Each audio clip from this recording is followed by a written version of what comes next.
Keeping up with security issues across thousands of web assets without the right approach to web application security is a daunting task. Get ahead with web vulnerability scanning automation from NetSparker, a leader in dynamic and interactive application security testing, known for its ease of use and accurate results. Detect a wide range of vulnerabilities in all legacy and modern web applications, address security bugs at scale by automating the confirmation process, automatically prioritize vulnerabilities, and assign actionable tickets to the right developers in their native workflows for rapid remediation. For more information on how to scale application security with ease, visit securityweekly.com/NetSparker. Welcome back, everyone, to Paul's Security Weekly. InfoSec World 2021 is proud to announce its keynote lineup for this year's in-person event.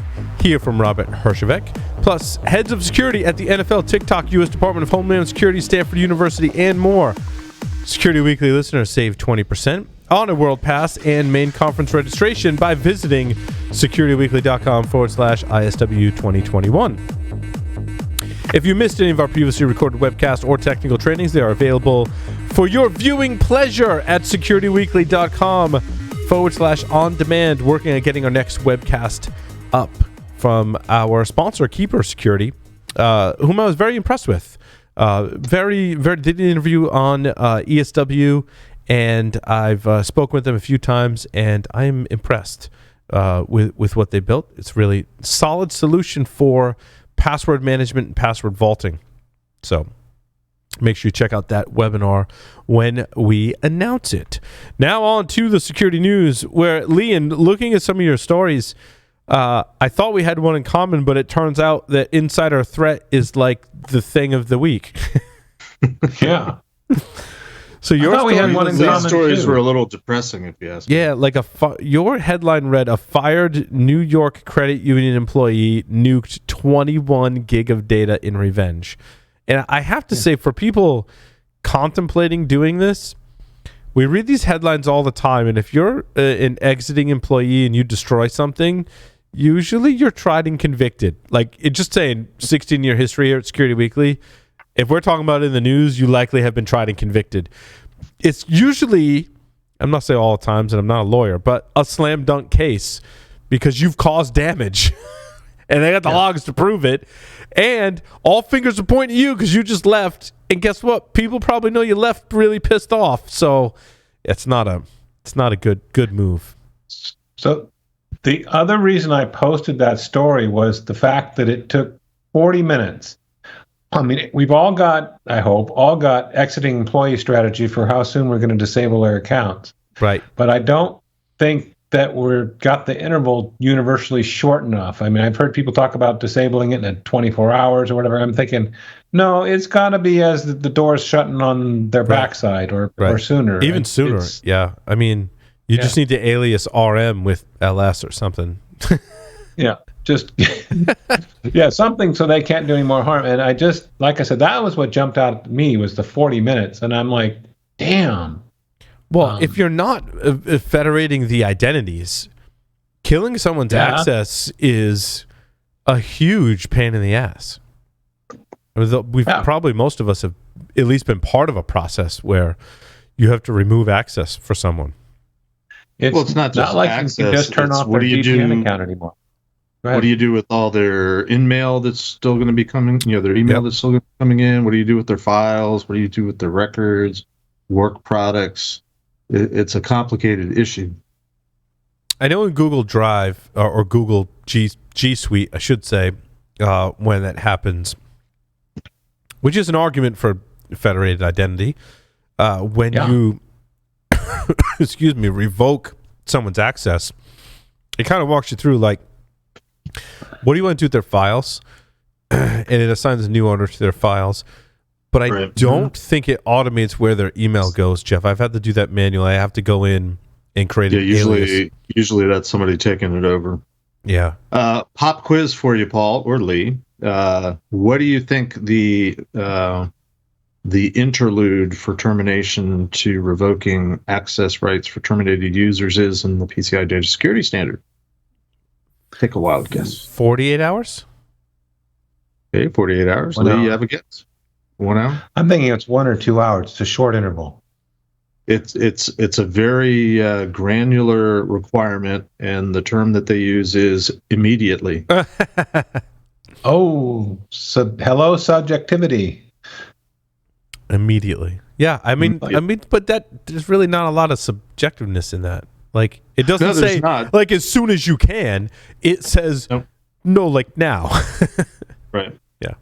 And most of the companies that I've worked with over the years, they have very coordinated dances between managers and HR department, and usually HR department is the one that has sort of the dance card or the script of all the things that have to be followed, all the ducks that have to be in a row, especially if it's going to be an involuntary separation, right, as they like to call it. And it's and I mean, escorted out of the building, right? I was escorted out. Yeah, I was too. I remember being kind of butthurt about that, right? But now when I think about it, I'm like, if I went from my keyboard and started typing, I don't think the person would have tackled me. But I think that if someone's standing there in your office with you, like they take you out of your office and they tell you, like, look, we're going to let you go now. And they walk you back. I got walked back to my office and they were like, I'll help you pack up. And I really think that was just really to deter me from, because someone's not that they were going to tackle me if I did, but like if I wouldn't do anything because there was someone standing there right with me. And they were actually, now looking back on it, they were kind of nice. Like, hey, I'll help you pack up your stuff and, and leave. I think they were more worried about, at that time in the .com bubble, getting employees was even harder than it is now. They're worried about stealing employees and things like that. So, the one time I got walked out, I think I'd gone to lunch, came back and tried to log back in or unlock my screen, and my access had been revoked. And I'm like, and I was there as a contractor. So I'm like, well, that's weird. And, have I been here 30 days, 60 days? There's been some sort of, expiration, 90 days as the case may be for PCI. So I was like asking people, people that I was working for, my points of contact, and we were running around for about a half an hour before somebody showed up and said, oh, please come with us. And, so they actually revoked my access rights an hour before they walked me out the building. Right. I will tell more of that story someday, not on the air. Not on the air. A Florida woman this is where I love, usually hear the headline is Florida man. It's Florida woman convicted of damaging her former employee's computers after she was fired. And this is what I think gets the insider doing damage as they leave or when they're leaving kind of thing, is they can really pin the damages, right? The company says it had invested 2 years and over $100,000 to build an application to store like resumes and applications for employment. Since she destroyed that system on her way out, it was easy for them to prove damages. That's why I'm like kind of cautioning people, like, if you're going to get pissed off on the way out, you're probably going to be, or you're going to be tried, and you're most likely going to be convicted, because proving damages is really, I think, a lot more usually straightforward in these cases from what I've observed. So this was in HR. She worked in the HR department, and just before being escorted from the building, she was observed by 2 employees. That's the other thing too, is like there's other people in the office. I guess if you're working from home, maybe not. But she said the other employees observed, she didn't say, but the report said employees saw her repeatedly hitting the delete key on her desktop computer. Then she logged into another system that was the application, the receiving applications for employment, and deleted stuff there, deleting over 17,000 job applications and resumes, and leaving messages with profanities inside the system, which just gives the prosecutors more evidence to present in court that does not look good for you. Yeah. No. But the lesson learned is have a process, follow it, and the key word is immediately revoke access, especially for involuntary separation. And change any shared passwords, right? That's a good time to go through and do some password changing of other systems that might fall out of your identity provider if you have one. Pop quiz number 2, Paul, PCI. Does PCI allow shared passwords? No, I would say no. Very good. Not at all, right? Yeah. Not at all. Generally a bad practice. Right. Very bad practice. And yet people still do it almost as much as they pick weak, easily guessable passwords. Well, and I mean, the two cases that Lee and I just pointed out are two resounding reasons not to share accounts and credentials. Yeah. Right. Right. Back before we were really widely using, say a Microsoft managed service account, there's often were a shared account that were for application purposes that had specific usage, but they were a shared account. And the trick is to make sure you're very clear on why you're doing it and the permissions are limited if you have to. But it's interesting. Local administrator accounts, we've seen historically, if you're not using laps, would be the same password for every system. And that essentially is a shared account, as we're talking about, but an interesting instance of that. Also, networking gear like Cisco devices, if you're not using TACACS, is TACACS still what people use? I wrote a paper on that a while ago. Yes. Yes. Yes. TACACS Plus. TACACS Plus, right? Yep. But your Cisco devices, right, would have the enable password and enable secret that conceivably could be the same for much of your switching gear too. Those are the ones that I like to change when people leave. But of course, there's better facilities for that today if the organization has chosen to implement LAPS or TACACS Plus to remove some of those more static passwords that would typically be shared. There was a time when I worked for a vulnerability management company that I suggested that we allow people to put in a short list of passwords that are like, these are the ones that are legacy. And we've changed them, we think, across the board, but we should go check all of our systems and make sure that in every single instance that we can find, discover, and or know about, that these enable secrets, these local administrator passwords. You worked for a vulnerability management and a vulnerability scanning company? They did both, right? We had Nessus and Security Center. Yeah, it's not a secret where we work, Jeff. So it's not. I was being facetious, yeah. Yeah. Me, I wasn't, but it's okay. And to think we sometimes struggle to change default passwords, which is, that's like a shared password with everyone. Yeah. It's a password shared with the internet. Yeah. Well, I remember back when trying to install products and get it all to work and the integration, if you went and tried to change the default passwords they had in it, it would just not work because they were embedded in places. Yeah. And that's not as much as true as it used to be, but I remember being painful. So I still am hesitant to change it. I know it's the right thing to do, right? But I'm always thinking, what am I going to break? Which isn't really an excuse, but it's what goes through my head. Yeah, I don't want to lock myself out of a system. That's the thing with credentials, and I think why it's the reason in the fear and uncertainty of it is that you're going to lock yourself out of that system. Mm-hmm. And the operational risk, I think in our brains we're not necessarily going through this risk equation, but if we were to break it down, it's the operational risk outweighs the security risk in your mind. You're not thinking about that. You're just like, I don't want to get locked out of this system, which means the operational risk of me getting locked out is worse than the security risk in my mind, which, I mean, I don't know. It's going to vary depending on the situation, but that could be an equal risk or maybe not. But in our minds, we're like, yeah, no, I can't change it. Well, try convincing IT, Unix, Linux, or Windows admins that they really shouldn't be doing anything with the root or the domain admin password at all. It should be the password should be written down, sealed in an envelope and locked in a safe, and do everything with store procedures, sudo, run as. But nobody should be doing anything as admin, especially logging on as admin in the morning and spending the first 2 hours, surfing the web and logging into all their what we used to call social media, but now we call news feeds. It's hard to convince people to break the habit of doing, and I get it.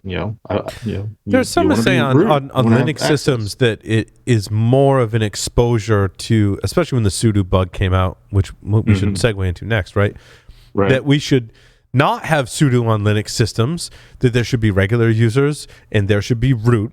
And when you need to do things as root, you need to enter the root password and become root to do that, not rely on more code and configuration of sudo to be the manager and gatekeeper of who has access to what and allow that escalation of privilege. I think on an individual workstation, that's how I would almost deal with it, right? Like, why, if I'm on my workstation and it's running Linux, do I need sudo, or do I just need to remember 2 passwords? Like, I got my password and I got the root password. I want to do stuff as root. I just become root. I get sudo out of the mix because it's less attack surface. Where that comes into play in the enterprise or even in, small, medium organization is when you've got tens or tens of thousands of Linux systems and you have to manage your identity. Then you'd have to remember the root password for all of your Linux systems, and conceivably it should be different for each system, which again, in the Microsoft world, they call that labs. You have the groups or the trust relationships built into the sudo or sudo conf file, which you were raising a good point, properly configuring sudo, because I've been in organizations where they were at least doing su. Right. Of course, they usually had the trust relationship built in, so nobody had to be typing in the shared password, which happened to be the root password. The worst thing I ever saw, though, and unfortunately I still see that, is people understand that they're supposed to be doing sudo, so they sudo to su. Correct. And they think they're doing something correctly, and that's all. I've pretty much given up on trying to win that argument, and I just try to help them to configure, like, well, let's remove trust, let's cut it down to as few admins as possible. Yeah, and that's what let's you do. Make sure it's let's make sure you got the. I mean, because the goal from the PCI perspective, in good part, is to make sure that you've got traceability when if and when something goes wrong, or if you're trying to do something forensically, you can find out at least what account it was, which is one of the reasons why they don't like shared accounts or shared passwords, because there's plausible deniability. Well, there's 37 people that know the root password. Could be any of us, and that's problematic. So there's a couple of things I've worked on to try to address some of that. When it comes to the shared reusable password, doing a lot of cloud assessments, they provide, when you sign up for a cloud service, they provide you an admin account from which everything is created, and that has a reusable password, and you can't always set that to a multi-factor. So we've worked to introduce the concept of a break glass account. They create other accounts that have the privileges they need. They never use that one except if they got to break glass. And then on the IT side, where we may have need for a shared password, we sometimes able to leverage a password account manager. That's not quite the right term. Privilege access manager, excuse me.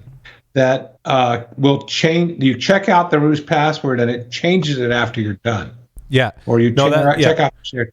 Yeah. Well, we talked about this on ESW this week, right? That when you get into larger numbers of systems, you should have an identity management or privileged. Yeah. Not PAM is the subsystem on Linux, but the category is privileged access management that does exactly what Lee was saying. We were advocating for that. We covered Beyond Trust, and there's many others in that space that do that. Yeah. Most definitely understand what goes in a mayonnaise jar is under the porch, right? Yeah, and managing that stuff is not easy as well, which is typically why it's reserved for larger type enterprises. Did want to talk about sudo because HP has warned that the sudo bug gave attackers root privileges to the Aruba platform. Aruba was a privately held wireless network company, and they were acquired by Hewlett Packard Enterprise. I think HP had become HPE at that point when they had acquired Aruba. And so it was a divestiture, more or less. Right. Yes. And you may recall Security Weekly had me do some you work went to HP Inc. A couple years ago. Right. So the Aruba Airwave management platform runs Linux apparently, and also apparently runs sudo, and also was vulnerable.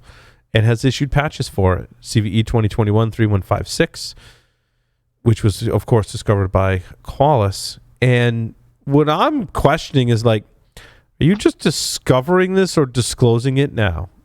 Like, when did you discover it? When did you disclose it? And like, did you have an SBOM? Did it take you that long to figure out you had Sudo vulnerable? Like, this wasn't like, this was big news at the time. Mm-hmm. So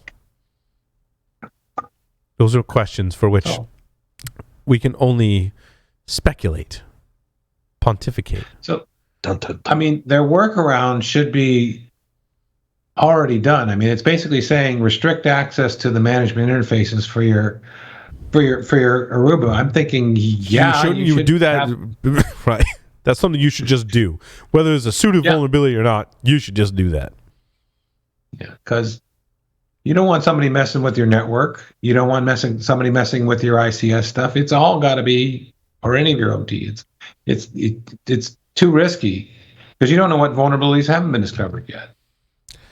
I believe if you were to gain access to, well, I'm not sure the airwave management platform, what level of access that gives you to the backplane, because essentially the wireless network traffic is decrypted as it goes across the backplane, right, and gets routed like normal traffic on the Ethernet frames on the network.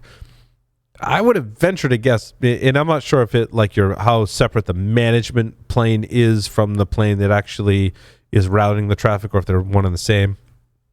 But that would mean, if I were an attacker, potentially, that if I gained access to it, I could escalate to root and do whatever I want, including probably sniff traffic after it's been decrypted from the wireless network.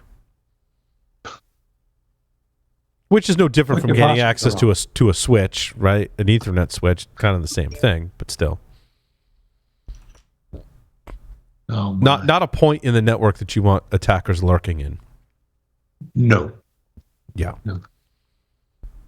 That's okay. I'll turn on remote management and let my buddy take care of the network, okay? Right. Yeah, and again, that bug was released reported in January. And here we are in September, and like, I'm curious when they discovered it. How long did it take them to discover it? I don't want to pick on HPE, but I don't know. Did they find it immediately and just decide to disclose it now, or it's weird? Yeah. Well, the CVE is dated January, or did it just come out? So it says the Sudo bug was reported in January. Okay. Yeah. Because I was reading through, I guess, the HPE notice, that there's a link to in the article. All right, so it's dated August 25th. It says is when they at least when they did their release. I don't know if that's the date of the CVE, right.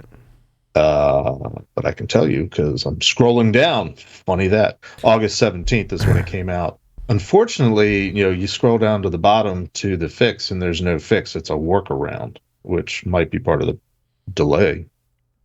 That's interesting. Yep. And what's the workaround? To minimize the likelihood of an attacker exploiting these vulnerabilities, Aruba recommends that the CLI and web-based management interfaces for Airwave be restricted to a dedicated Layer 2 segment/VLAN and/or controlled by firewall policies at Layer 3 and above. So they're not issuing a firmware update to fix the Sudo bug, which is not yet. I mean, it's pretty. We talk with Wheel about this, and I don't remember in the Sudo vulnerability where we fell, but certainly the instance of Sequoia. And I believe these were pretty similar in that, like, applying the patch was not that all like impactful. Like, you're not going to disrupt operations if you're patching Sudo or you're patching the Sequoia bug. Like, I mean, obviously they're different bugs, but I think when we got to the point, like interviewing Wheel, who was on the team that discovered these vulnerabilities, like, this is not a Windows patch that could disrupt, operations. Like, I think if you're on the firmware of your wireless management controller, that patching a local privilege escalation vulnerability in Sudo probably not going to affect too much. in your, I mean, I don't know for sure, but I could just kind of speculate that that's not going to be very impactful, which is interesting. Well, especially when they don't give details. I mean, but they're basically trying to tell you to control access, permissions, trust, restrict access in ways other than doing anything with the device itself. Right. Without giving any details. So it's assumed that you know what to do there. Yeah. It's weak. It's weak. It is. That's a good way to describe it, Jeff. It's weak. I mean, they should just patch it, my opinion. But it also implies that, to me anyway, it implies that there isn't a quick, easy fix or patch available. And I'm assuming that HPE has known about this since January. I would assume, right? I mean, but this is the danger when you've customized open source software from Linux or wherever you get your open source software from, and you've customized it. You have to be responsible and monitor the open source projects and vulnerability disclosures. Whereas, let's say in a different scenario, you're using software from a commercial vendor, like VxWorks, for example. Like, your vendor's going to contact you and say, hey, you're running some vulnerable stuff, or you licensed a vulnerable component for us, here's an update to it. In open source, it's like every person for themselves. Like, you just got to figure out, if you've built all these open source components together, it's up to you to figure out what could be vulnerable and what's not, and then to go fix it. In other words, they're not running Ubuntu on their management plane. It's their own customized version of Linux, and therefore they're responsible. Well, and let me back up a little bit on what I was saying earlier, because I'm clicking on more links. Dangerous. There was a CV issued back in January, and I'm assuming that's for the Sudo bug in general. That's correct. Which has impacted lots and lots and lots and lots of systems. So, I'm not going to try to conjecture what HPE has been doing for the last 8 or 9 months, right? And why they chose now to put something out that doesn't really does nothing more than to acknowledge that there's a problem, and you should be on the lookout for it. I'd give them a little more leeway if 8 months ago they said, yeah, we looked, and yes, we're vulnerable, and just make sure no one gains unauthorized access to your devices, because that means they could exploit the bug and become root, which would be worse. And I get it. That's the risk, just risk-based kind of. I hate using that word like that, Jeff, because you're going to pick on me. The decision that involves risk, right? That you have to make. Yeah. And in this determinant, someone that has access to this, it's already bad. The fact they have the Sudo bug makes it worse. But work to make sure an unauthorized attacker isn't gaining unauthorized access to the management plane of your which goes without saying, right? Right. I find it curious and somewhat humorous. At the top of HPE's security bulletin, they have a notice that states the information in this security bulletin should be acted upon as soon as possible. Yeah, right. Okay. Okay. They should hold themselves to the same standard. Yeah. Again, transparency is a big win with myself, and I think many of us in the security community. Just be transparent about it. Tell us about it as soon as you knew about it, right? But now I'm even more confused, because they in their notice, and I'm sorry I didn't read all this ahead of time, because there was a lot to read. Yeah, there's a lot to read, and there's lots of it's a rabbit hole. Trail. Yeah.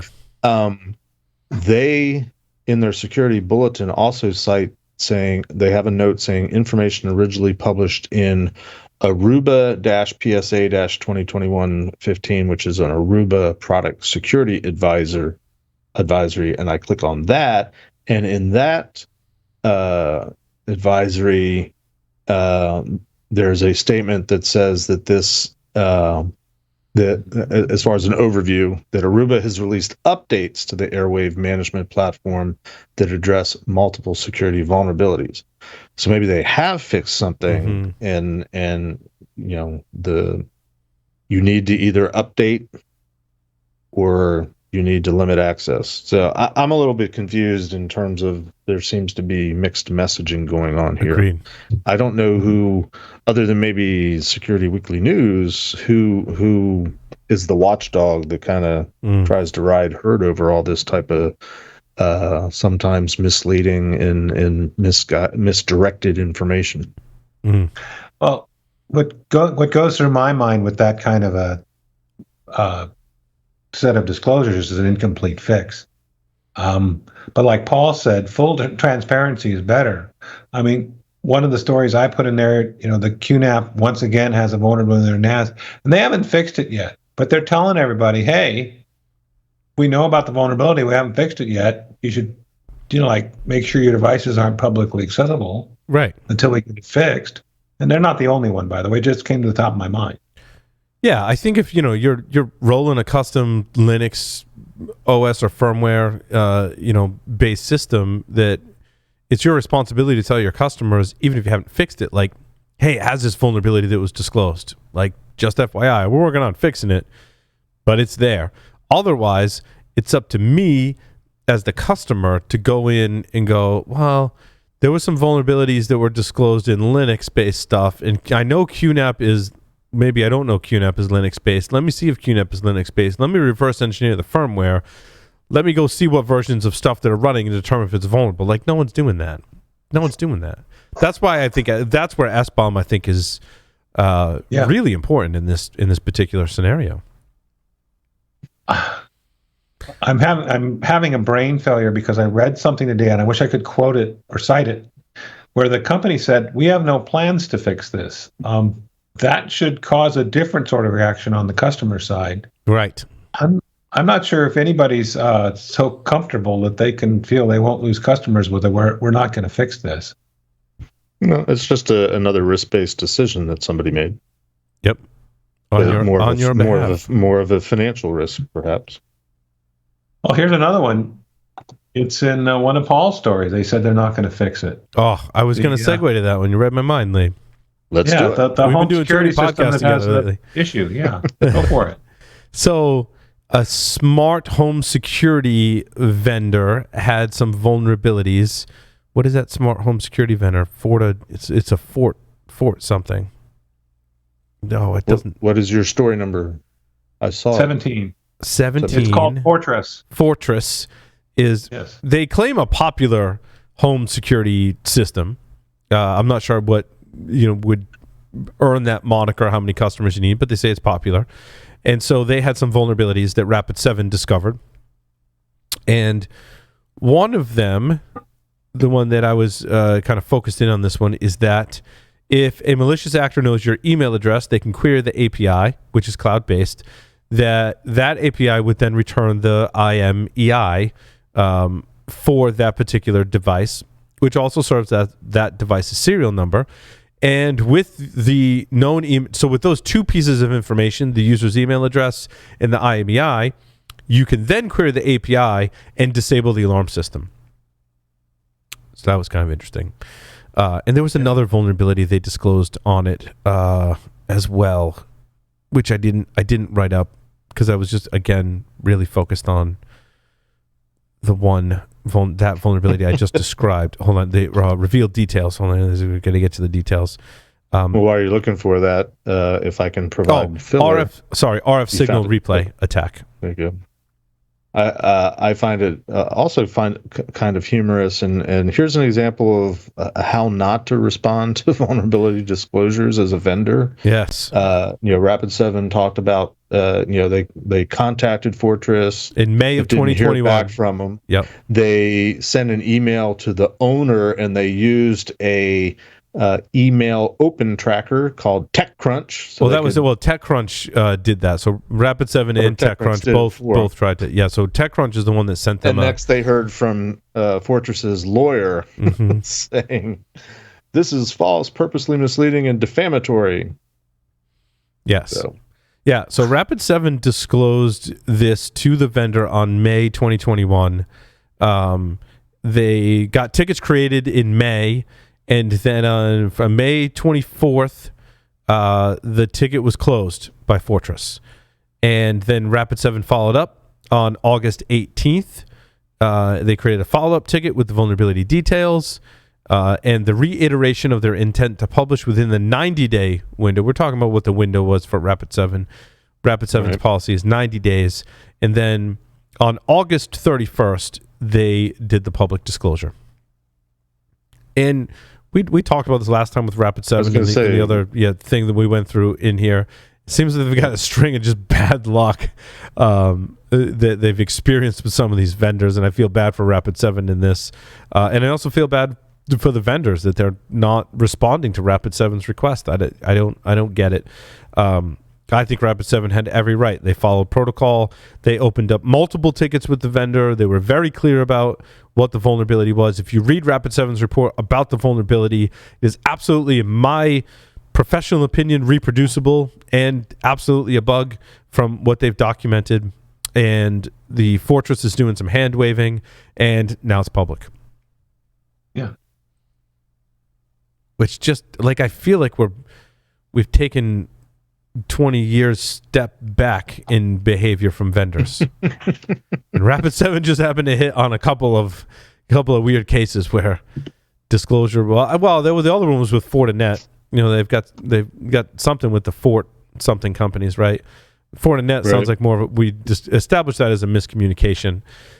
Right. This, in my opinion, is just hand waving and outright negligence from Fortress. I mean, they basically said, like, no, their legal team, right?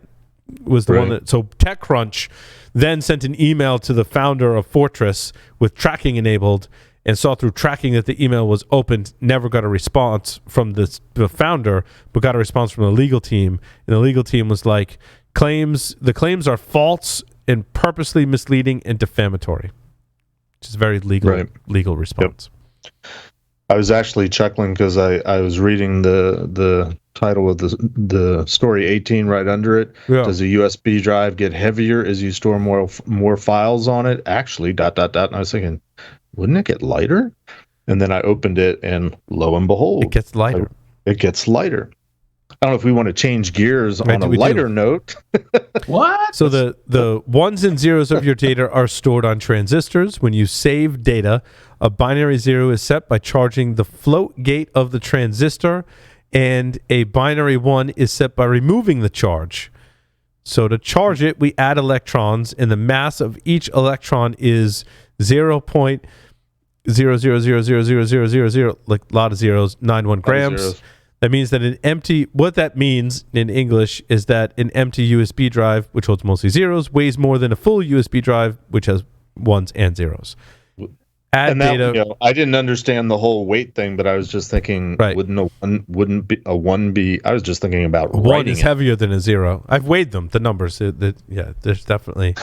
No, I was thinking one is less than a 0 because it's just a line. It's not a circle line. Oh, I see. It's the shape. I wasn't getting really technical. I was just thinking, just because of the shape, I was like, well, there's less to a 1. And then I started, and then I thought, well, there's, the article, the gist of the article, they actually weigh it. So by that argument, 1 is lighter than a 0, but an 8 is heavier than a 0. Because there's more segments in you. There's more to it. Right, there's more to it, yes. Okay, well.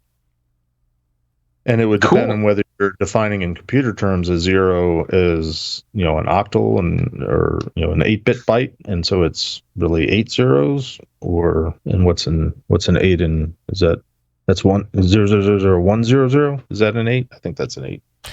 There's still one instead of all zeros, so technically an 8's lighter. I was today years old when I learned that the mass of an electron is 0.0000000, a lot more zeros, 91 grams. If I severely overload my USB drive, will it start to float? Because it gets so light? Well, no, because you can only replace all the zeros with ones, and then, but not really, because it's a mixture. Because data is not, I guess. Well, if you wrote, can you write ones to every I'm not sure. Anyway, it was a very sciencey article. You'd have to do it. I don't think there's a way to store data that's all ones. Also, it makes you speculate, like, what kind of scale are they using to weigh these things on? That must be a serious freaking scale. Depending on where you work, it may not be that uncommon. Right. I mean, I'm sure the post Places office, like where the post Lee office works. scales that they like give out for free if you sign up for an account, probably not going to do it. Mm-hmm. Yeah, I thought that was interesting. But certain government. It's your science article of the week. Just in agents. It was kind of cool. I just Right. kind of chuckled that I guessed it the right answer, if not for the right reason. Well, you had a 50-50 shot, right? True. Yeah, Lee. So I was wondering, you and I both hit the Cosmos DB story. You want to talk about that one? Yeah, ChaosDB, in other words? ChaosDB was what they called the exploit, unauthorized privilege access to Microsoft Azure Cosmos DB. They exploited this one by a chain of vulnerabilities in Jupyter notebooks, which then allowed for access to the backend database. I'm not super familiar with this particular technology. They did a pretty good job of describing it, and they had pretty pictures and graphs and all that stuff. And I'm not sure if your Cosmos DB is shared by other applications or if this is just, looks like just the one that's created if you're creating a notebook public cloud that uses Jupyter notebooks that in the backend uses a Cosmos DB. And through that, you could gain on full admin access, read, write, and delete to another customer's Cosmos DB instance without authorization. Oh, so maybe if I'm using a Cosmos DB for something different, since another customer is using it for Jupyter notebooks, that you could extend that access if I'm using a Cosmos DB for something different. Yeah. Wiz are the ones folks, their research team are the ones that created it and did a very good job of documenting it. Right. I mean, Microsoft closed the vulnerability like mid-August. It was like August 14th approximately. And the main thing they want you to do is, change your Cosmos DB keys in case, your access is potentially compromised. And they also suggested protecting access to your Cosmos instance either through the VNet, which is their virtual cloud network, or some sort of firewall, which should make sense. I mean, only allow access to it from where it needs access. But it was kind of cool that, the Wiz team found it. Microsoft fixed it in like 48 hours or something crazy. Right. And it's kind of a cool. That's the kind of response we need. Yeah. And I think Wiz got a bug bounty too. But I also think that Microsoft and the like are going to fix these more quickly, especially when there are tenancy issues in the cloud, because they require that their users trust the cloud. Otherwise, they're not going to use all these cloud services. And so if they're lackadaisy about fixing stuff that relates to tenancy, people aren't going to trust the cloud and they're not going to buy stuff. So it hits their bottom line in a big way. Some of the other examples, maybe they don't believe it's going to hit their bottom line in a big way. Microsoft with cloud, certainly that would, because it would erode the trust people have with the cloud that the cloud providers have been trying to build since its inception.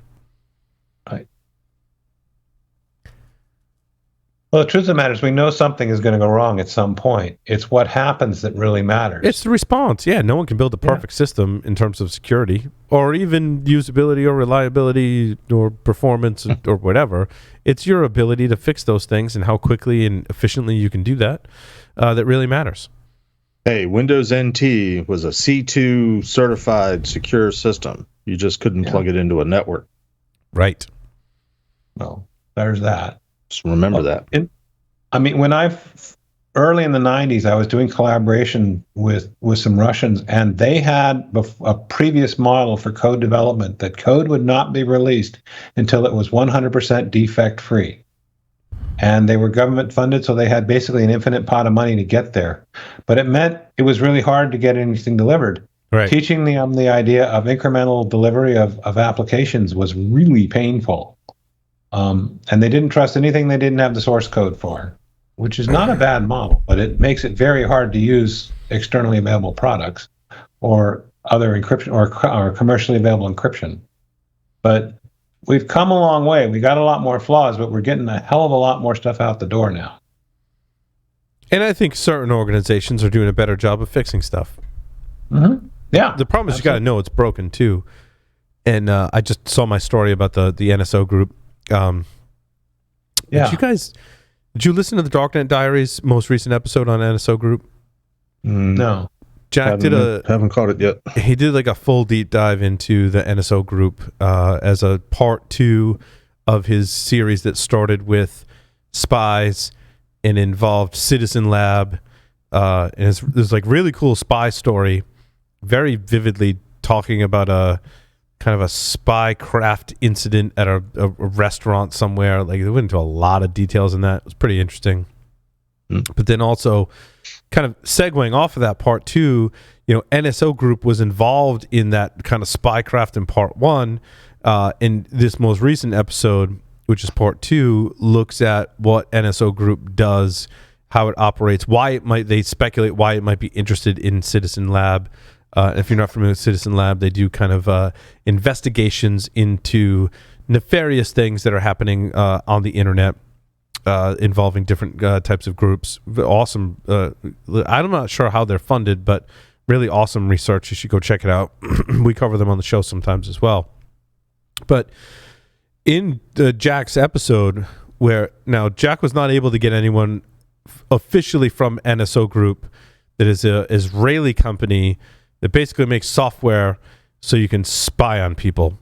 Is this the one he was telling us about when we interviewed him? And yes. He was trying to get people, and I guess he failed and eventually gave up and just ran with what he had?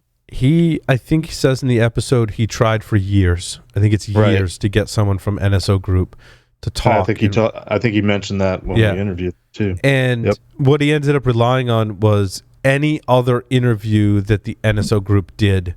And I want to say it was Forbes that went to Israel and went to headquarters and interviewed one of the founders of NSO. NSO stands for the initials, much like RSA of the people that founded it, and very different missions in the two different companies, right? NSO is what makes Pegasus. And so Jack pulled news clips that NSO had done interviews with to provide information and context to the interview, did a great job with that. They talked about some of the very specific use cases where if you put all the pieces together, NSO Group sells Pegasus to the Mexican government. Mexican government is reported as using it to gain information about cartels. In fact, they speculate with some degree of circumstantial evidence, I guess you would call it, that El Chapo was taken down when he was on the lam using the Pegasus software that was installed on his friends and family's kind of phones, and that's how they found him. But Pegasus relies on, they talk about the one-click exploit where you can send text messages to an iPhone and someone clicks on it and it installs a WebKit vulnerability and then installs the spyware. And then, of course, there's the no-click vulnerability that was reported as well. A lot of it's being used to spy on journalists and things of that nature. NSO Group claims, and this is where this headline kind of caught me, that they do 3 different levels of evaluation. So like when they sell the software, they claim that they do their own investigation. They meet as a committee in NSO, and the government office from Israel also has to bless it that they're going to sell it to this country. And in this case, the Israeli foreign minister is promising to take a look at NSO. I'm just going to speculate at this point that the Israeli government, everything that I've heard about NSO, especially from Jack's episodes, is likely benefiting, again, pure speculation, is likely benefiting from Pegasus software. So when they do this investigation, I kind of envision it as like, they're going to meet at a bar and have a couple beers and be like, I'm supposed to be investigating you right now, but, thanks for letting us take down some of the Hamas and some of our other enemies using your software. And that concludes this investigation. Thank you very much. I think it's fair speculation that, if you follow this kind of stuff. You're sidelining again, Lee. Next up, Lee's got to get the PO for some new gear. Yep. Still doing it. I guess I should talk then. Jeff. Can we move on to another story? Oh, Lee. Oh, I didn't know if you have comments on that story. Unless we get Lee back. I'm just not going to say much about it, just given my background. Sure. I want to make sure you go listen to the episodes from Darknet Diaries. Did a great job. Yeah, I definitely want to listen to it, especially since he was sort of talking about it on our, when we interviewed him a couple months ago. How long ago was it? Time is such a blur. Oh. I'm trying to find what article number it was and whose article. The article that it's time to create a TJ Hooper. TJ Hooper. Information security. Fascinating article, and I read the whole thing before I actually looked at who wrote it. Because in the middle of it, there's actually quite a decent section on PCI, which I found surprising. Oh yeah. And I got to the bottom. He's like, I wrote this article or published this article some years ago, and I'm like, well, that explains, because the PCI section sounded a little bit dated. Not that it was outdated, just sure. I don't know, the way it was written. It sounded like. How do you pronounce Ben's last name? Rothke. Rothke. Ben Rothke. And Thanks, when Ben. I saw his Ben, I said that explains why he was cogent when he was talking about PCI. And we actually interviewed him early on Security and Compliance Weekly. I think it was episode 13. Oh, okay. He's also part of what they refer to themselves as the PCI Dream Team. There's 4 different guys that are all well respected, if not liked, people, because they kind of hold companies to task for what PCI really requires you to do. Things like immediately revoking access rights to terminated employees. We interviewed the Dream Team, episode 36. I think it was on Security and Compliance Week. I act like I'm making it up. I looked it up. I wrote it down. So I'm faking that whole thing. It's episode 13 and 36. But the article was interesting because it's talking about the legal precedents of trying to basically force companies to do more than the bare minimum of security, which is a very often repeated topic and something I pull what's left of my hair out all the time as I'm working with these companies. In fact, I want to run this article by Priya sometime, see if she can kind of dissect it for us and tell us a little bit more about the case, because I'm sure that he's glossing over a lot of the concepts here. And Jeff, before we dig into the details, there's a lot of analogies. What's up? I'm not quite sure this is an analogy more than a parallel to things outside of cybersecurity. Some of these things hold up, some of them don't. I thought Ben did a great job of describing a situation outside of cybersecurity that relates to cybersecurity, and hit the nail on the head with this one.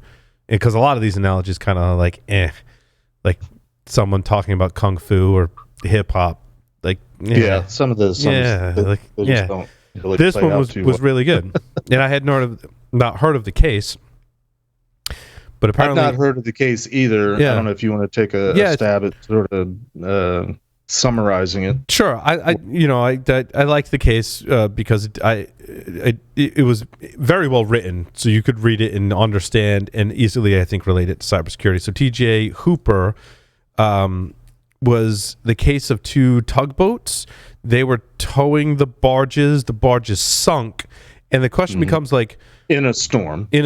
So who do you sue, and who's at fault? And those are 2 different, kind of questions. I mean, the short answer is everyone sues everyone, right? Is basically what. So the owners of the cargo sued the barge owners, who in turn sued the tugboat owners. So everyone sued each other. Right. And the judge basically claimed that the tugboat operators were negligent, quoting from Ben, because they failed to equip their tugs with radios that would have warned them of the bad weather. Right. And then they go on to the more kind of nitty-gritty legal theory, and which is prevailing practice is the theory.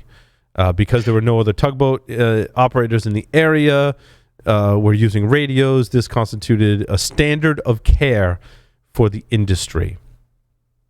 Well, and just to provide a little bit more context, just because I'm anal like that, you know, when large ships go into small areas, harbors, or waterways that require sort of expert navigation, they very often use tugboats. That's very common practice. And the tugboats, basically the captains of the ships, or in this case barges, they let go of the controls, and the tugboats are literally steering the ships, which is why the liability was ultimately going back to the people that were in charge. And what was also interesting, that this case happened apparently back in 1932, or the incident happened in 1932.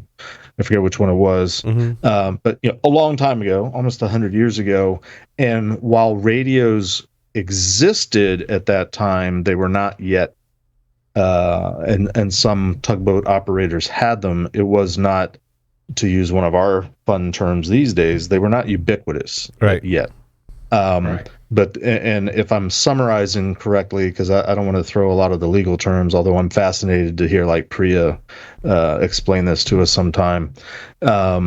Basically, the judge said, well, just because not everybody had the radios already doesn't mean that common sense doesn't tell you that if you have something like that available to you, you should be using it. You could get weather reports, which could impact your business, and ultimately whether things sink and whether cargo is lost. You should have it.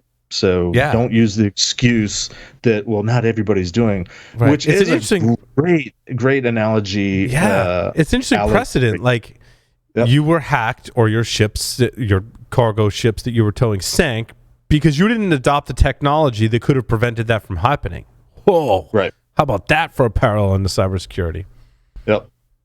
And I forget whether we were talking, I forget who I was talking about it with just in the last week or two. It might have been on air with you guys, but, having so many customers over the years that, their first question is, well, what is everybody else doing? You go to all of our competitors, what are they doing? Because we want to do just as much but no more, because that was their, it's probably tied to this, at least one of these legal concepts or legal theories.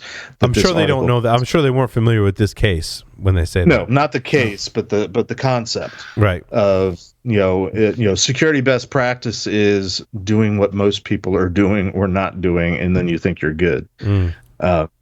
Which this thing crystallizes very nicely. So it's a great article, and it actually has a decent nod to PCI, which I now understand because Ben wrote it. It wasn't the usual, they don't really understand what PCI is all about. He actually does understand what PCI is all about, so he has actually something decent to say about it. If not completely flattering, he's talking about how PCI failed to, like everything else has failed, to be the silver bullet, the magic fix. Right. So, but interesting. He's also looking for that magic litigation that'll turn the train here. What could be in an InfoSec world be equivalent to the FAA shutdown of Boeing's MAX 8? How are we going to get that wake up call to make significant changes?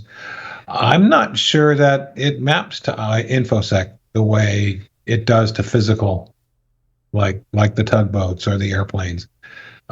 It's too slippery, but I'd love to see something that could move the bar a lot. That would be nice if we could do it with a single big case. I'm just worried about reality.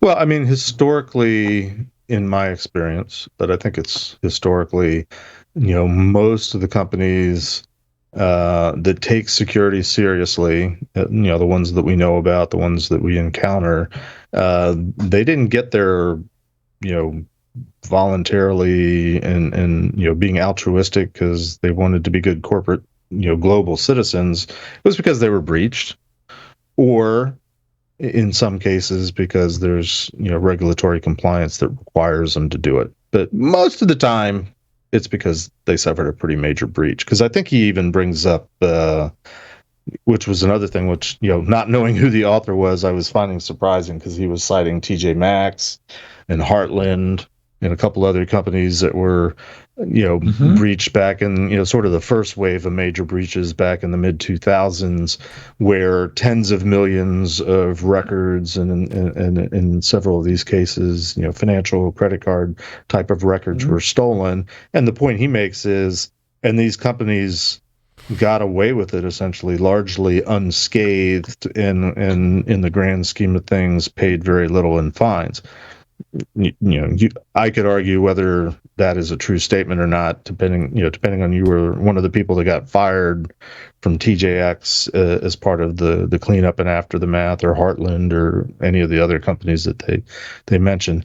I bring up TJX and Heartland because I worked with those companies at the time and after the breaches, so I'm very familiar with what they went through, which is not necessarily public, but and I don't want to go into too many details, but each of those companies had to have settlements where they paid fairly significant fines, but not fines that are putting these large companies out of business, or and all these companies, especially even in the second wave in the early teens, the Home Depot and Target and that generation of major breaches, all these companies, like in the stock market, and in the court of public opinion, they took an immediate hit, but they all rebounded pretty well. None of them are really suffering. And his point is, maybe there needs to be, one of the points he made is maybe someday there needs to be an example set, which is a little bit of a sidebar. I don't know if either of you had picked up on Adrian got into a little bit of a debate on Twitter in the last couple of days with some other gentleman, and I forget his name, probably shouldn't mention it on the air, but apparently Adrian tracks companies that have actually gone out of business as a result of a cybersecurity incident, and I haven't read all of it and don't know all the background. Maybe we get Adrian on sometime to talk about it. But his point is, he's been tracking it for like 20-25 years, and there's only been a couple dozen companies that he can find that have gone out of business, and they're usually much smaller companies. I'm not a big fan of sort of the negative reinforcement. I think it's ironic that in our industry, where we always are concerned about the big brother and the intervention of government, and they're violating our privacy up one side and down the other, when we get down to these serious conversations of what do we do to change things, pretty much everybody concludes we need to have the government step in and do something. Right. Not everybody, but I just, there's a certain irony to that, in my opinion. Yep, for sure. Hackers claiming that Honda and Acura vehicles are vulnerable to a simple replay attack in the key fobs that control locking, unlocking the doors. And if you dig a little into this article, go to the person's GitHub page, you can see a video demonstration where from some such device, assuming some kind of software-defined radio device, he's able to start the car remotely without the key fob. Without the key fob. Without the key fob, yeah. That comes in handy in the winter. Right? My wife has a Honda. Yes. It seems to be I'm surprised there's no rolling code. Right. I mean, I thought rolling code was everybody. I thought that was more common than it is, apparently. Yeah. One thing's for certain, there's a lot of Hondas on the road. Yeah. This is true. No, Not sure how many of them have the remote start capability. That wasn't a common feature in cars throughout history, right? Not throughout history, but it's more common. Probably been around longer than we realize. It's certainly an option in more cars today than in the past. That is, if you can actually buy a new car today due to the chip shortage, or much of anything. Much of anything today. There's graphics cards, forget about it. Right. That problem just seems to be getting worse more than it is getting better. Hey, again, sort of shifting gears, I saw, and you had the article that our dear friend Ed Scotus has been promoted Yes. to become the new president of SANS Technology Institute. Ed Scotus for president of Yes. the SANS Institute College, I believe is the... Yeah, it says he was named president of the college. Board of directors announced the appointment yesterday after a unanimous vote in support of the highly regarded and charismatic cybersecurity innovator. Very well put. Congrats, Ed. It's awesome. And he's got a really cool office. You should visit it sometime. Yes. And I'm very torn up about this announcement, because I think the world of Ed, and he deserves every accolade that anybody can throw on him, because he's just that nice a guy, and that's smart and just engaging, and I can't go on saying enough great things about Ed. You know, he comes on every year and introduces the holiday hack challenge, and he's welcome. I think I don't want to speak for him, but you know, he would have just about anybody to give his office tour, because it's kind of like a museum. It's a tech crypto museum. But as much as I think of Ed, I'm not a big fan of SANS, and so I'm torn, because I want all the success for Ed, but I'm slightly concerned that, you know, I'm hopeful that Ed will bring up SANS. I'm concerned that SANS will bring Ed down, if that's even possible. It's probably not. So it's probably all a good thing. So never mind. Well, I think one of the things that I'll speak to in that light, Jeff, is that the accessibility of training and the cost at which training comes with. Now, I've personally taken SANS training over the past 20 plus years. It found it to always be of extremely high quality. And if you have a high quality product, you should command a high price. I mean, that's fair market, right? It's fair market value. And they do offer a high quality service. You know, that being said, there are other training options that are less expensive. You could debate whether or not they were of equal or lesser or greater quality. But I think that's some of the gripes today with SANS, is that I really wish I could take SANS training, but it's like really expensive, right? Right. Yeah, I think that's where some of the contention lies today. And again, you got to go back to fair market value as well. Right. No, and when go ahead, Lee. I would say, when you look at taking the STI courses for the degree programs, I mean, the bar for entry is high. You have to really have your act together and be pretty damn skilled to get into STI, and the path to a degree is really formidable. I also fret over the courses, even though a lot of my SANS course training, I'm lucky my agency purchases in bulk, and I can stand in line and get the courses that don't cost my boss any money, but except for my time or travel. But yeah, it's gone up quite a bit in the last couple of years, and it's a hard pill for some to swallow. But the bar is really high, and I cannot take that away. And I've seen behind the scene what goes into some of those courses, as you guys have talking to SANS. I've written some courses for SANS. Yeah, it's a lot of work. And trying to replicate that too is, if you've written a course for SANS and then you're writing a course or writing something else and you want to live up to that same standard, and they're like, wait, why is it taking hundreds of hours per day of training to develop this? Because that's what goes into it, right? So yep. And by the way, I reached out. Go ahead. No, go ahead, Lee. I was going to say, I reached out to Ed earlier today. He's super excited about the opportunity, and he is high and dry and safe in his part of New Jersey. They've had some interesting weather of late. Yeah, we've had some flooding up here in the Northeast. Yeah, and I guess I don't have direct knowledge. Mostly, I mostly hear the grumblings about SANS. I mean, my experience with SANS goes back over 20 years. Where when I was first working for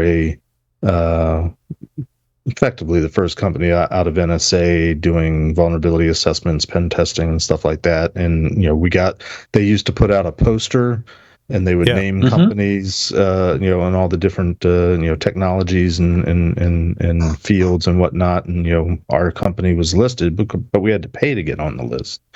It was a very fledgling pay to play program back then. And I met Alan Poller. He probably doesn't remember me because it's, haven't spoken to him in over 20 years. But I guess my concern about SANS is somewhat related to what you're saying, Paul. I guess sort of the barrier to access, the cost of the programs. But I've known instructors that, and I've not heard the details again, but they stopped doing SANS instruction for grumbly reasons. And this is all hearsay. I should probably just shut up. But I am absolutely optimistic that if there are issues with SANS that need to be addressed, Ed will get on top of it and do something about it in a positive manner. I'm very confident. And I've been involved with SANS and certainly am still very good friends with many people at SANS, including the instructors. And SANS over the past 20, I started in 2000 taking my first SANS courses, and they were taking flack back then for stuff too, for just all kinds of random stuff. And I tell you what, any SANS instructor is more than welcome on this show. As just one example, for a good reason. They're extremely sharp, extremely knowledgeable, and very well spoken, and that's what you'll find. And so people have taken shots at SANS before, and I've always been the first to defend them as well. And because they got clout, because their instructors especially is one thing I can pull on to say they know their stuff. I wouldn't be where I am today if I hadn't taken SANS training and done stuff with SANS. So there's that. Yeah. Cool. Well, I wish the best to Ed and the best success. And if anybody can correct any ill-perceived image issues that SANS has, he can do it. Yeah. And I challenge anyone to train that many people and not have anyone file a complaint of any kind. Right? That's just the numbers game right there. Right? It happens. So congrats, Ed. It's awesome. Yeah. This is awesome. Where do we want to go next? I feel like there was another story in there that we had. Happy birthday, Linux. Happy birthday, Linux. Oh, really kind of a nerdy kind of thing. So Linux is turning 30. 5.14 is the new Linux kernel. Lots of new stuff in there, as always, right? One of the things was interesting, memfd_secret. It lets applications create an area of memory that only the application can access, not even the kernel. And it's designed to take care of the vulnerabilities in Spectre and Meltdown, which meant cache data could be accessed regardless. So memfd secret is designed to provide, and I quote, a safe place for secrets like cryptographic keys or passwords to reside. I find it interesting that we are kind of destroying that concept of rings and permissions in inside of kernels. That, there was traditionally rings, there was inside the Linux kernel. I talked about Linux capabilities, that the root user and or the kernel, two separate things, right, have certain permissions, and that if you were in the kernel, you could control everything. But now applications can create their own safe places so that even if you do have low-level access to the kernel, that you can't gain access to those things. Which is interesting how they're creating that. Because if I do maintain some control inside the kernel, does that mean I can access the application? And if I can access the application, can I access the controlled area? To bring on someone with much deeper knowledge than myself to really answer some of those questions, and very well likely could be a very good answer and explanation to that. But I just find it interesting. We're kind of flipping that model of permissions, not just on its head, but it doesn't, like those basic concepts we all learned in school of permissions and memory access and kernels and ring zero and all that stuff is going out the window now. It's interesting. Right. Well, you've got you've got this, application focus where the application can basically put a hard wall around its data, and then you've got like what Apple's doing is like nothing can get in the kernel. Right. So you got another hard wall. Not touting Apple over anything else. It's just interesting to me that they were doing all this stuff in software, and it wasn't that long ago we were talking about putting stuff in the CPU and the hardware that would enforce those separations and provide secure areas and the like. And that's kind of imploded. You're right. It's changing the model dramatically. I think it's going to be exciting to see, but then again, think about this area you've walled off that the kernel can't get to, nothing can see it. What a great place to hide some malware. Very true. Very true. Yeah. Our traditionally, the way we've thought about these security models, I'll call them, are changing. And is that going to have a positive and or negative impact in certain areas? It's interesting. Yeah. I'm glad they're still moving the bar, by the way. Nobody seems to be sitting on their haunches and going, well, we're done. The article's kind of funny about pulling Linus out of the party, and he's like, no, the kernel guys have still got to do releases here. Don't think we're partying on it, and we're working on this stuff. I also thought, what was the reference near the end about Raspberry Pi 400 has been granted full support? Full support, yeah, I saw that. I didn't know that didn't garner full support. Yeah. Apparently it did. I always thought, now it does. Yeah, I thought the Pi was fully supported, but it's cool. The 400 the 400 is the one that comes in the keyboard. It's like a keyboard with a Raspberry Pi already built into it. It's pretty beefy. Oh. Yeah, it is. If you look the Raspberry Pi 400, I was just comparing in the past couple of weeks different versions of the Raspberry Pi, and it's the one with the keyboard, built in. Yeah. Architecturally, though, it's the same processor. I was just doing this research. Hold on.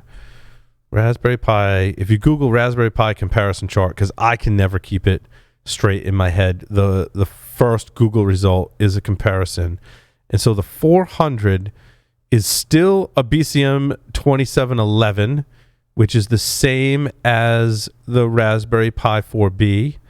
And it's still a Cortex A72 ARM V8 64-bit processor. So it could be, since the core components are the same, that there's device drivers in the kernel that might be now fully supported. Some of the device drivers might be different for that platform. It's the same video card too, same GPU, video core 6. I tell you what, I pulled up the image of that Raspberry Pi 400. It looks awfully damn mainstream. It's pretty cool. Yeah, it's pretty slick. It's pretty slick. Yeah, it's got all the ports right on the keyboard for Ethernet, USB, display adapters, and your expansion slot on the Raspberry Pi. This is not my Raspberry Pi with wirings going everywhere and hubs and stuff to make it work. This is mainstream. Mm-hmm. Damn. That is cool. You hadn't seen those before, huh, Lee? Yeah, those pretty no. I've been living in the dark, obviously. I know they're raising the bar and they're better and better Raspberry Pis. Don't know. Yeah. What I like is I guess it's a double-edged sword. If I lose the keyboard, I lose the whole computer. Right. Keyboards around here are a scarce resource because we're always putting up new systems and something, and I'm like, I got to order another 2-pack or couple 2-packs of keyboards because we've stood up new systems and we need a keyboard for it. What do you lose more often, a keyboard or a torch? Pretty equal. Like power supplies for I'd say the number one thing we lose here in Security Weekly Studios is a power supply for some device. That is the most misplaced and lost piece of equipment here in the studios, for sure. Lighters and cutters might be a close second, but a resounding first place goes to power supplies. I thought you strapped the cutters to the table so they didn't sprout legs. Well, we did. We tried to strap the power supplies to the devices and the cutters and lighters to the tables, and we still managed to lose them. Sounds like we're working with hackers. There's worse problems, Paul. Yes. Lee, any of your stories you wanted to hit? I think I hit most of my. You hit the big ones. I did. Well, we were talking about analogies. Have either of you watched the Loki TV series in its entirety?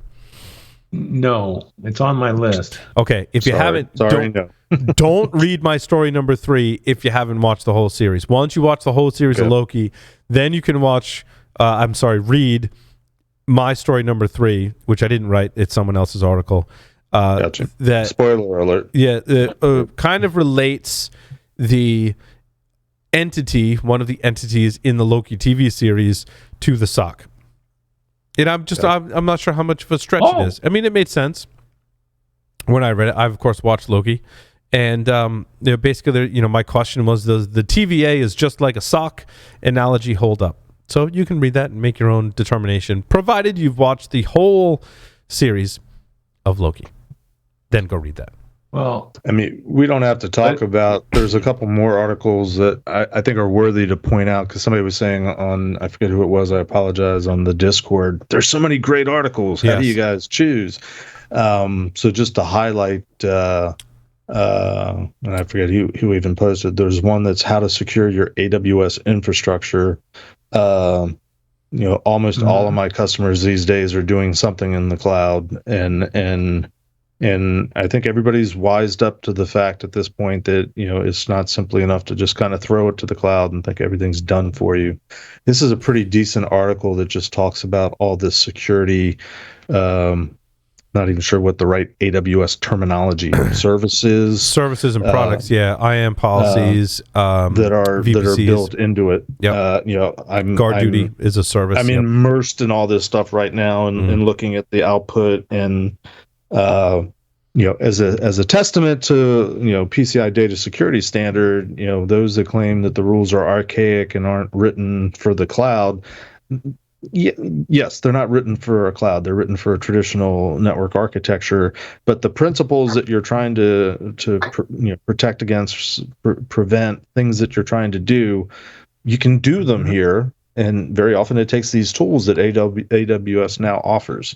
So it's a decent overview article. Obviously, there's a lot of detail in all the different components. But if you're dabbling in that, it's worth a read, and there's some links and references in there. I do have a question for you guys though, because this has come up a couple times. A couple years ago, where disk encryption, full disk encryption was kind of a thing. There was always this argument of whether that counted for protecting your data at rest, and the problem was too often that when a user logged in, whatever disk encryption was occurring is sort of transparently gone. You log in as a legitimate user, you have access to all the data.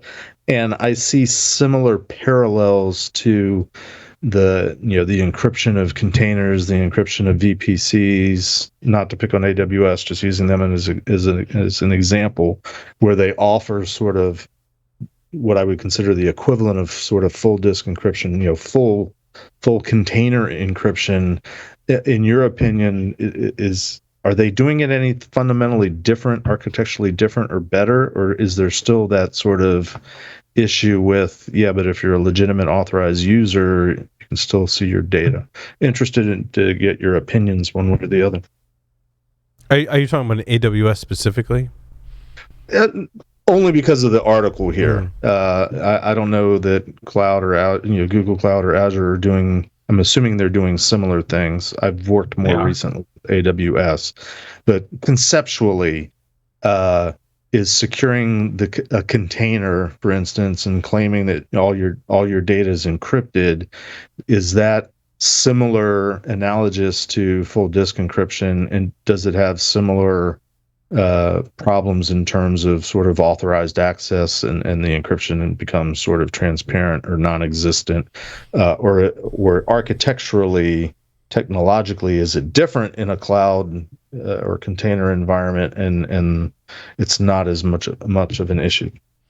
In a containerized environment, I mean, of course, the answer is it depends because there's hundreds of AWS services. Okay, let's move on. It depends. It depends. But typically in a containerized environment, depending on how you're deploying it, right? But typically, your data in your storage is separate and decoupled from the actual container itself. So the container contains the application runtime, running code, and its storage can be a Docker volume. It can be an AWS EFS. Did I get that right? Elastic File System EFS.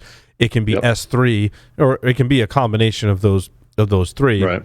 Up to you to configure the roles and policies of how that data is accessed and the policies on how or if that data is encrypted. Very similar, if you have a database and your containers are accessing the database, you would control the access to the database.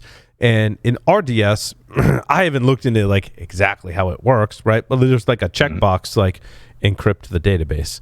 Obviously, the container is accessing the database and pulling data out. So, my guess would be encrypted at rest, right?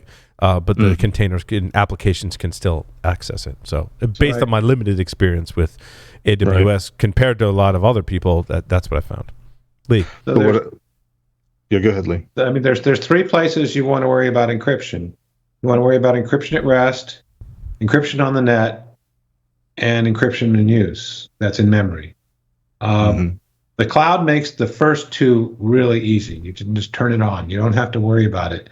Then you can focus on the application layer controls that maybe it's an encrypted column that's only accessible, when used with the right key or something like that. Because obviously scraping memory is a way to get at it. And you also got to worry about the trade-offs with how lightweight or heavyweight are the components and what's that going to kill. Right. And also key management too, right? So you want to have some kind of AWS secrets manager, or there's a bunch of other ways to, one is like I forget what it's called. It's like the systems administrator. I can't think of what it's called in AWS, but that allows you to do some level of key management. There's a certificate manager service in AWS as well. So Jeff, to speak to encryption, there's ways to not just protect your data, but also to help manage your keys. And of course, in all of those scenarios, there's 2 or 3 different ways to do that in AWS to meet your requirements, which, I think you're referring to, they conveniently have a diagram with all the different services. AWS Secrets Manager, I think is what you're referring to, but they also have an AWS Certificate Manager. And then you can use... there's another service that I can't think of the name of it, but it's like a systems management. I think it might be called systems management. AWS Systems Management also lets you manage secrets as well. I've used that too. Okay. It depends on like which combination of services your application ends up using. It makes it a little more clear as to which technologies you want to string together. But what I'm hearing both of you say, I think, is that it's generally speaking not enough to just say, well, we're in an encrypted container. Everything inside of it has got some level of protection. You still need to figure out what your sensitive critical data is and know where it is and protect it accordingly. That's correct. If that means encryption, that means you do encryption. Yep. Okay. Thank you. But do you want to take us out? You can focus more easily. That's the win. You don't have to worry about all the different places. You basically can outsource the big wins and get some easy wins, and then you just focused on the application layer. Much easier to get your arms around. Gotcha. Well, maybe not much easier, but it makes a smaller problem set. Do you want to take us out, Paul, with the unhackable Wii Mini has been hacked? Yeah, I wasn't. I didn't. Like, that's a big surprise. I didn't remember the reason I added that story and I couldn't draw parallels was there was Wii hacking stuff going on that related to something else being hacked that I want to say segued into like the iPhone exploits the NSO group was using or something like that, but I didn't have time to like trace it all down. And the other thing in my kind of light research in this article, I was like, I don't remember seeing a Wii Mini. It was on the market in 2012, and it was meant to, as like a price cut $99 option, But when I Googled for Wii Mini and I went to Amazon, they're like on sale for $500 now, which is more expensive than a traditional Wii. At least the one on Amazon I saw was $500. There's some other one. Newegg has it for $149, which is still more than the $99. I didn't get it. I didn't get it. So the Goose just said that there's no Wi-Fi or SD card reader in the Wii Mini, which I know the regular ones have. Right. Hence the idea that it wasn't hackable. So you didn't have those 2 attack paths, which is interesting.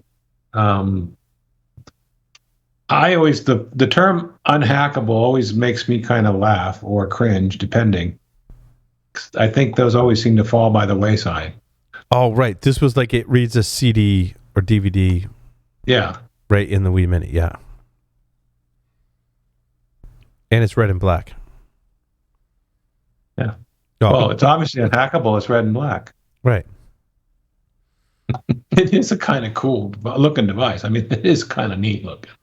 Yeah, I was not familiar with this platform. Kind of interesting, right? I mean, I've got a Wii, but I do not use it very much. I got it for pretty much free, except for needed the interfaces and some other things replaced. But it works great and not very fast, but it's cool. That's awesome. Yeah. But there was an exploit known as Blue Bomb that was found.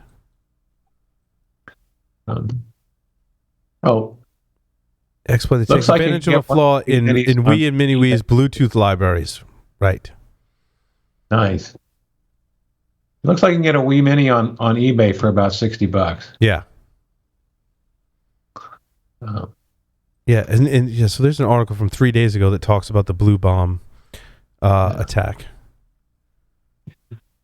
And there was another Bluetooth stack exploit that had code execution. 16 vulnerabilities were found. This is from the University of Singapore. They claim it at least 1,400 embedded chip components that can lead to an attack as well. That was one of the highlights. In addition to an NPM package with 3 million weekly downloads, had a severe vulnerability.